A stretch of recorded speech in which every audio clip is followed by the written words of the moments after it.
High Raunak, কেমন আছেন আপনি? আমি ভালো আছি। ম্যাম আপনি জানেন আপনি আমাকে ডিভাইডেড যে ফর্মুলাটা শিখিয়েছিলেন কলেজে শুধু ওটা আমিই করেছিলাম, আর কেউ করতে পারেনি। কি ব্যাপার? হ্যাঁ, থ্যাংক ইউ ম্যাম, সবকিছু আপনার জন্যই হয়েছে।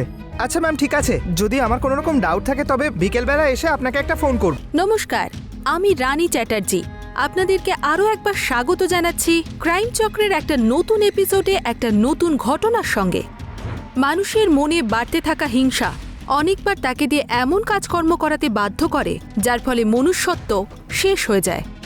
আজকের সমাজে অপরাধ এমনভাবে বিস্তারিত হচ্ছে যা দেখে আমাদের মানুষ হয়ে লজ্জা পাওয়া উচিত। এই কেমন সমাজের দিকে আমরা এগিয়ে চলেছি। আজ আমরা আপনাদের অপরাধের একটা সত্যি ঘটনা অবলম্বনে ঘটনার নাট্য রূপান্তরের মাধ্যমে সমাজে ছড়িয়ে পড়া অপরাধের সঙ্গে পরিচয় করাবো।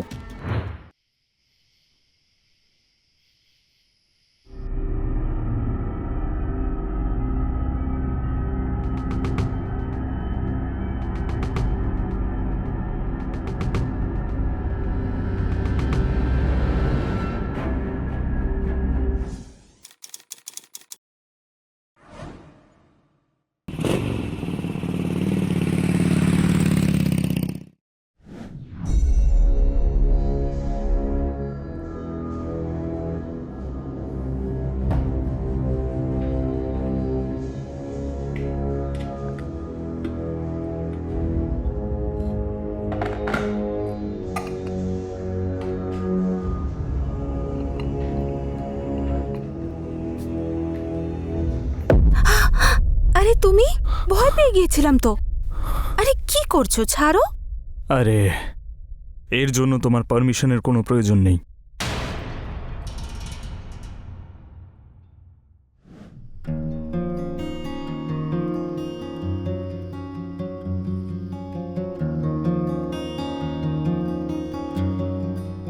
আহা, কি দারুণ গন্ধ আসছে।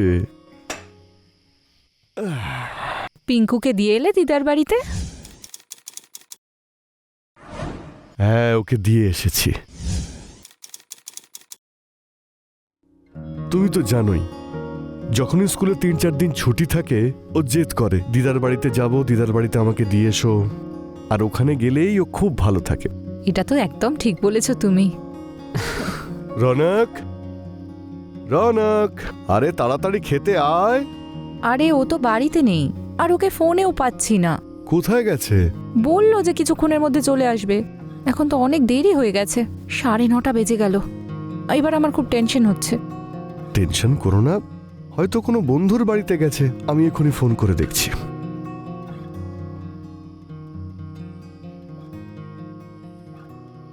হ্যাঁ দেব বাবা, আমি রনকের বাবা বলছি। ও আছে ওখানে?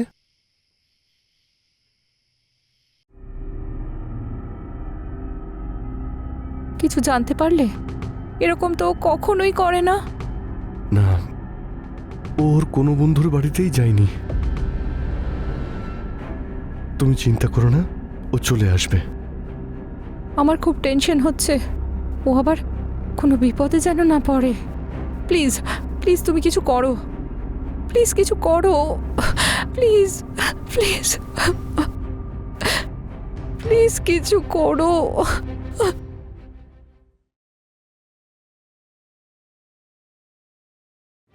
মিডল ক্লাস ফ্যামিলিতে সবসময় একটা সময়ের পর বাচ্চাদের বাইরে বেরোনো আর তার কোনো খোঁজ না পাওয়া পরিবারের কাছে একটা চিন্তার বিষয়। কোথায় থাকতে পারে রনক যে কোনোদিনও এত রাত পর্যন্ত বাইরে থাকে না? স্যার, স্যার কি ব্যাপার? স্যার মিসিং কমপ্লেন লেখাতে এসেছি। প্লিজ আসুন, বসুন।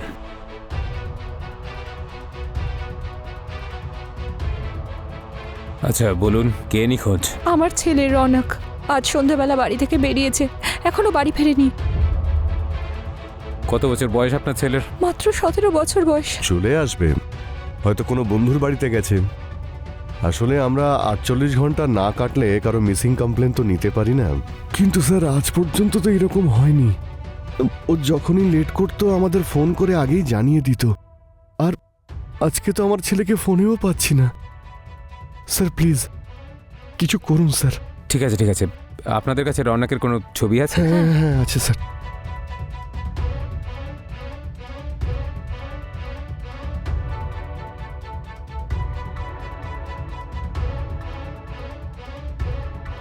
এই ফটোটা সব থানাতে সার্কুলেট করে দাও। স্যার আপনারা চিন্তা করবেন না, আমরা ওকে ঠিক খুঁজে বের করব। আচ্ছা, ধন্যবাদ স্যার, ধন্যবাদ ধন্যবাদ।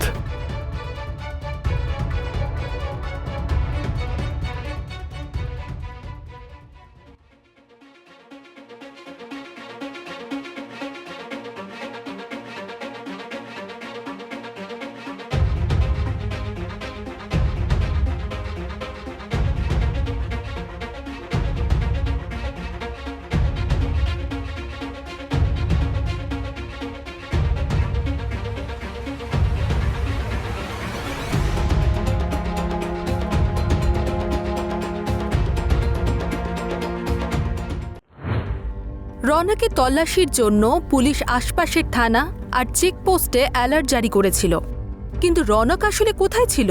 হঠাৎ করে রৌনকের এভাবে গায়েব হয়ে যাওয়া, এটা কি কোনো অপরাধের দিকে ইশারা করছে? এই কেসে নতুন মোড় তখনই এলো যখন কিডন্যাপারের কাছ থেকে একটা চিঠি রৌনকের বাড়ির লোকের হাতে পৌঁছয়।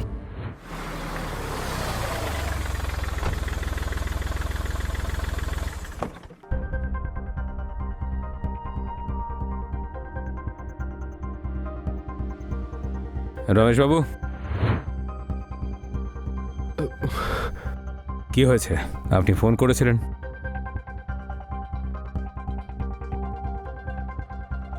তোমাদের ছেলে রৌনক আমাদের কাছে বন্দি। যদি ওকে জ্যান্ত দেখতে চাও তো তাহলে 20 লাখ টাকা রেডি রেখো আর পরের চিঠির জন্য অপেক্ষা করো।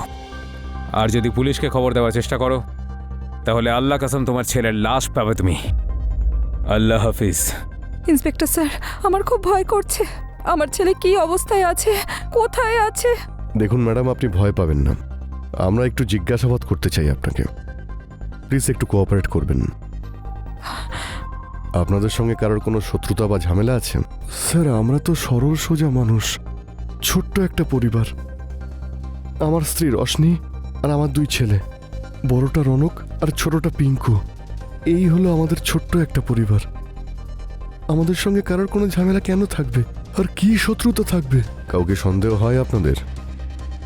মানে এই রনকের কিডন্যাপিং হওয়ার আগে কি এইরকম কিছু হয়েছিল যা থেকে আমরা কোনো সূত্র পাই? না স্যার, সেরকম তো কিছুই হয়নি। আচ্ছা, রৌনকের ঘর কোনটা? এই সিঁড়ির কাছে প্রথম ঘরটা। আমাদের রৌনকের ঘর তল্লাশি করতে হবে, যদি কোনো সূত্র পাওয়া যায় যার থেকে বোঝা যায় যে এসবের পেছনে কে আছে। রমেশবাবু, এই লেটার যেই লিখে থাকুক না কেন, দেখে মনে হচ্ছে ও যে ভাষায় কথা বলে সেটা হলো উর্দু। আপনার চেনা পরিচিতের মধ্যে কেউ এমন আছে যে মুসলিম? না স্যার, তেমন তো কেউ নেই। আপনাদের বাড়িতে কারা কারা যাতায়াত করেন? আমরা 2জন ছাড়া আমাদের বাড়ির মেড আর মধু, যে আমাদের বাচ্চার টিউশন টিচার। একটা কাজ করো স্যার। কনস্টেবলের সঙ্গে যাও, মেয়েটকে জিজ্ঞাসাবাদ করো আর মধুকে থানায় ডাকো। স্যার।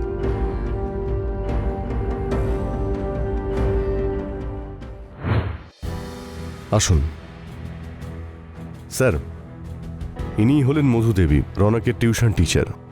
বসুন। স্যার, আমি রৌনকের টিউশন টিচার আগে ছিলাম, এখন আমি ওর ছোট ভাই পিঙ্কুকে পড়াই। কোনো বিশেষ কারণ? স্যার, বিশেষ কারণ তো কিছু নেই, ও এখন হায়ার ক্লাসে চলে গেছে আর আমি 10 অবধি বাচ্চাদের পড়াই। আপনি তো নিশ্চয়ই জানেন রনক কিডন্যাপ হয়েছে, সেই জন্যই আপনাকে এখানে ডেকেছি। হ্যাঁ স্যার, আমি জানি, আর আমার খুব টেনশনও হচ্ছে যে রৌনক কি অবস্থায় আছে। মধুদেবী, রৌনক কি কখনো আপনার সঙ্গে কিছু শেয়ার করেছে যে ও কোনো প্রবলেমে আছে? বা আপনার কি মনে হয় যে রৌনকের কিডন্যাপিং এর পেছনে কার হাত থাকতে পারে? কারণ আপনি তো ওর বাড়িতে প্রায় যাওয়া আসা করতেন। হ্যাঁ স্যার, যাতায়াত তো লেগেই থাকে, কারণ সপ্তাহে 5 দিন আমি ওর ভাইকে পড়াই, আর আগে আমি ওকেও পড়াতাম, তাই অনেক বছর ধরেই যাতায়াত আছে স্যার। কিন্তু রৌনক আমার সাথে কোনো কিছু শেয়ার করেনি, আর এমনিতে ও খুব ভালো ছেলে স্যার, না কারোর সাথে ঝগড়াঝাটি হয়, না কোনো প্রবলেম। রনকের কোনো মুসলিম বন্ধু বা সেরকম কেউ ছিল? দেখুন, যদি আপনি কিছু জানেন তাহলে আমাদের প্লিজ বলুন। এটা রৌনকের জীবন মৃত্যুর প্রশ্ন। স্যার, রমেশবাবু আর রশনি দেবীর একটা বন্ধু আছে, ও মুসলিম, আর ওর আগে খুব যাতায়াত ছিল। আগে মানে? স্যার, আগে মানে এই মুহূর্তে ওদের মধ্যে কিছু প্রবলেম চলছে, কারণ রমেশবাবুর ওর বাড়িতে আসা রশনি দেবীর সঙ্গে কথা বলাটা পছন্দ নয়। আচ্ছা, এদের নামটাম কিছু জানেন? স্যার, নামটা তো আমার মনে নেই। আর হ্যাঁ, আরেকটা জিনিস স্যার, রশনি দেবীর যে মেয়েট আছে ও মুসলিম স্যার। ঠিক আছে, আপনি যান। যদি কিছু দরকার পড়ে তাহলে আপনার সঙ্গে কন্ট্যাক্ট করব। ঠিক আছে স্যার, থ্যাংক ইউ। এই মেয়েদের ব্যাপারে কিছু খবর পাওয়া গেল? এখনো অবধি না স্যার। তাহলে রমেশবাবু আর রশনি দেবীর কমন ফ্রেন্ডের ব্যাপারে খোঁজ নাও। স্যার,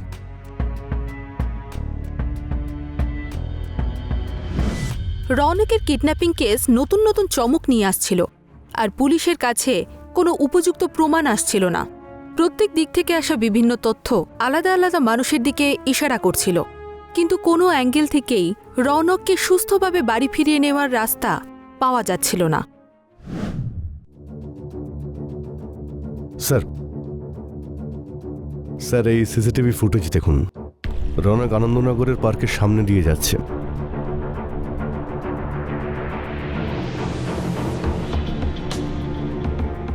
আর তারপরের রাস্তাতে কোনো ক্যামেরাই ছিল না, তো এর পরেও কোথায় যায় সেটা বোঝা মুশকিল।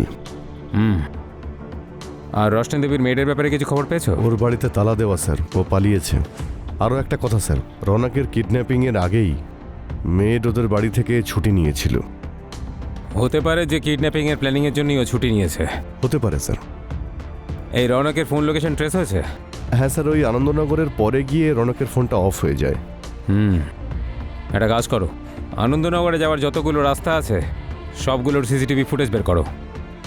আমি রোশনবাবু আর রোশনি দেবীর কমন ফ্রেন্ডের ব্যাপারে খোঁজ নিচ্ছি। ঠিক আছে স্যার। আসলে কি এমন বিষয় ছিল যেটা রমেশবাবু আর রশনি দেবী লুকোচ্ছিলেন?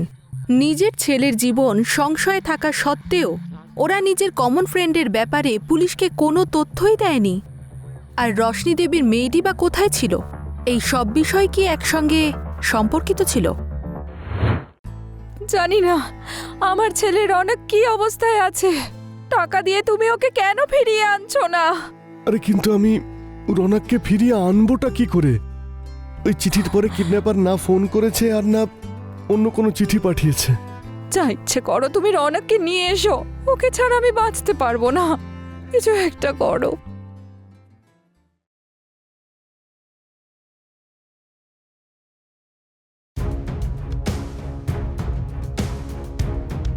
রমেশবাবু, আরে ইন্সপেক্টর, আপনি আমার ছেলের খোঁজ পেয়েছেন? ইনভেস্টিগেশন চলছে। আমি আপনাদের দুজনের কাছে কিছু জানতে চাই।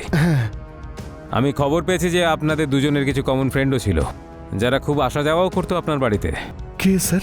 সে তো আপনি আমাদের বলবেন। যার ঘরে আসা যাওয়ার কারণে আর রশনি দেবীর দেখা করাতে আপনার খুব অসুবিধাই হতো। তেমন তো কেউ নেই স্যার। আর এই কথাটা আপনাকে কে বলেছে? মধু বলেছে। কিন্তু মধু ম্যাডাম এরকম কেন বললেন? সেটাই তো খোঁজ নিতে চাইছি, যে ও মিথ্যে বলছে না আপনারা দুজন। স্যার, আমাদের ছেলে বিপদে রয়েছে আর আপনারা আমাদেরকেই সন্দেহ করছেন। দেখুন, জিজ্ঞাসাবাদ করা আমাদের কাজ, আর অপরাধের মুখের ওপরে তো আর লেখা থাকে না যে সে অপরাধ করেছে নাকি করেনি। স্যার, আমরা সত্যি বলছি, আমাদের এরকম কোনো ফ্রেন্ড নেই যার বিষয়ে মধু ম্যাডাম বলেছেন। ঠিক আছে, আমরা তো খোঁজ নিয়েই নেব।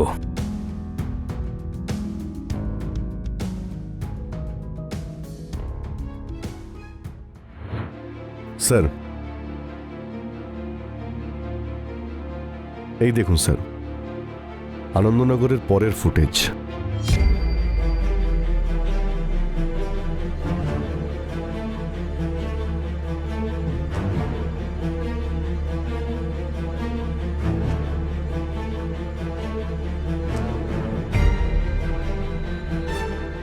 এখানে তো দেখা যাচ্ছে এই বাইকওয়ালা রৌনকের সঙ্গে কথা বলছে, আর তারপর দুজন একসঙ্গেই বেরোচ্ছে। একটা কাজ করো, এই বাইকটা আর ওই লোকটার খোঁজ নাও। দেখো কে হতে পারে, রমেশবাবু আর রশনি দেবীর কোনো বন্ধু, বা ওদের মেয়েদের কোনো ফ্যামিলি মেম্বার, বা অন্য কেউ। স্যার, ওদের মধ্যে কেউ না। এই গাড়িটা মধু ম্যাডামের নামে রেজিস্টার। ও, তাহলে এই ব্যাপার। তার মানে সব কথাই মিথ্যে ছিল, আর এই সব খেলার পেছনেই মধুরই হাত আছে। তুলে নিয়ে এসো ওকে। স্যার মধু ম্যাডাম তো লকআপে। জিজ্ঞাসাবাদ করা এটা জানা গেছে যে মধু ম্যাডামের বয়ফ্রেন্ড শিবম, উনি গাড়ি নিয়ে গেছিলেন আর ঠিক ওই সময় কিডন্যাপিং হয়। তাহলে ওর বয়ফ্রেন্ডকে খুঁজে বের করো, নিয়ে এসো ওকে। স্যার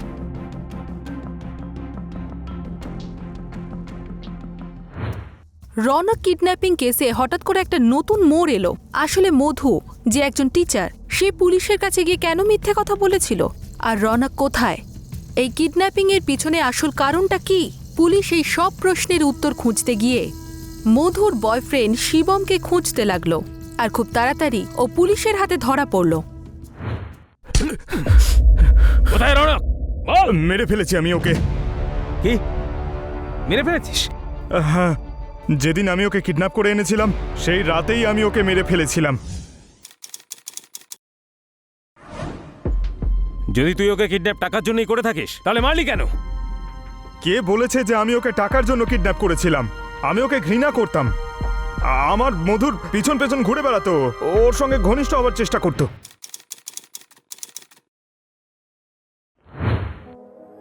এভাবে রিলেশনশিপে আর কতদিন থাকবে? বিয়ের কোনো ইচ্ছে আছে তোমার? বিয়ের জন্য টাকার প্রয়োজন, আর টাকা এই মুহূর্তে আমাদের কাছে নেই। একবার টাকা জোগাড় করে নিই, তারপর আমরা বিয়েও করে নেব। আরে কিন্তু হ্যালো ম্যাম, হাই রনক, কেমন আছেন আপনি? আমি ভালো আছি। ম্যাম আপনি জানেন, আপনি আমাকে ডিভাইডেড যে ফর্মুলাটা শিখিয়েছিলেন কলেজে, শুধু ওটা আমিই করেছিলাম, আর কেউ করতে পারেনি। কি ব্যাপার? হ্যাঁ, থ্যাংক ইউ ম্যাম, সবকিছু আপনার জন্যই হয়েছে। আচ্ছা ম্যাম ঠিক আছে, যদি আমার কোনো রকম ডাউট থাকে তবে বিকেলবেলা এসে আপনাকে একটা ফোন করব, চলবে তো? হ্যাঁ নিশ্চয়ই, চলে এসো। Okay ma'am, bye. Bye. Thank you. কি ছিল এসব? কি ছিল মানে? মানে তুমি ওকে হাক কেন করলে? ও স্টুডেন্ট আমার। স্টুডেন্টকে কেউ হাক করে? একটু বেশি ইনসিকিউর হচ্ছ না? Whatever you think, I don't like it. সারাক্ষণ শুধু ও আমার মধুর আগে পিছনে ঘুরে বেড়াতো, ওর পিছনেই পড়ে থাকতো, ওর সঙ্গে অত ঘনিষ্ঠ হয়ে কথা বলতো। আমার এইসব একদম ভালো লাগতো না। তুই মনের ভেতরের এই নোংরামির কারণে একটা নিরীহ বাচ্চাকে মেরে ফেললি। রনকের বডি কোথায়? ওকে খুন করলি কি করে?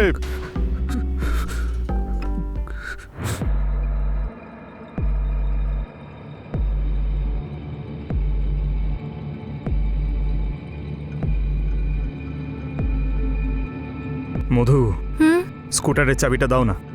স্কুটারের চাবি কেন? আরে আমাদের বিয়ের জন্য কিছু টাকা জোগাড় করতে হবে। কিন্তু এখন হ্যাঁ, কিছু কাজ আছে, পরে বলছি, এখন চাবিটা দাও। হলে রাখা আছে।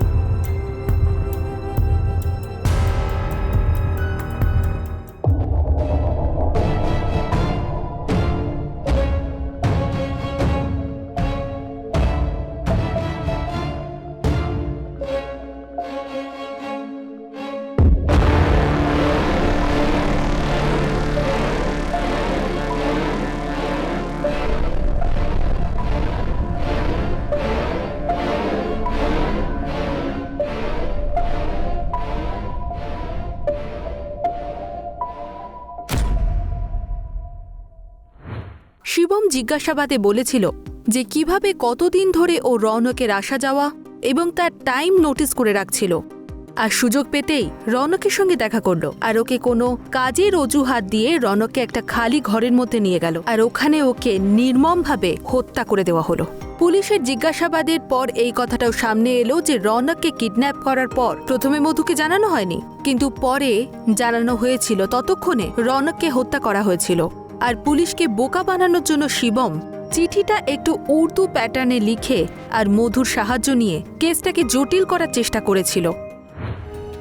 এবার তুই আর মধু যাবি গারদের পেছনে, একটা নিরীহ বাচ্চার মৃত্যু, কিডন্যাপ আর পুলিশকে ভুল বোঝানোর জন্য।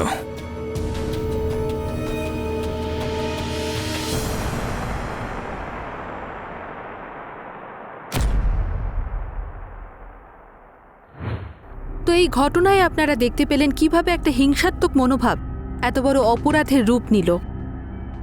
আমি রানী চ্যাটার্জি এখন আপনাদের থেকে বিদায় নিচ্ছি। আবার দেখা হবে ক্রাইম চক্রের একটা নতুন এপিসোডে একটা নতুন ঘটনার সঙ্গে। ততক্ষণ সুরক্ষিত থাকুন, সতর্ক থাকুন আর ক্রাইম চক্র দেখতে থাকুন। জয় হিন্দ।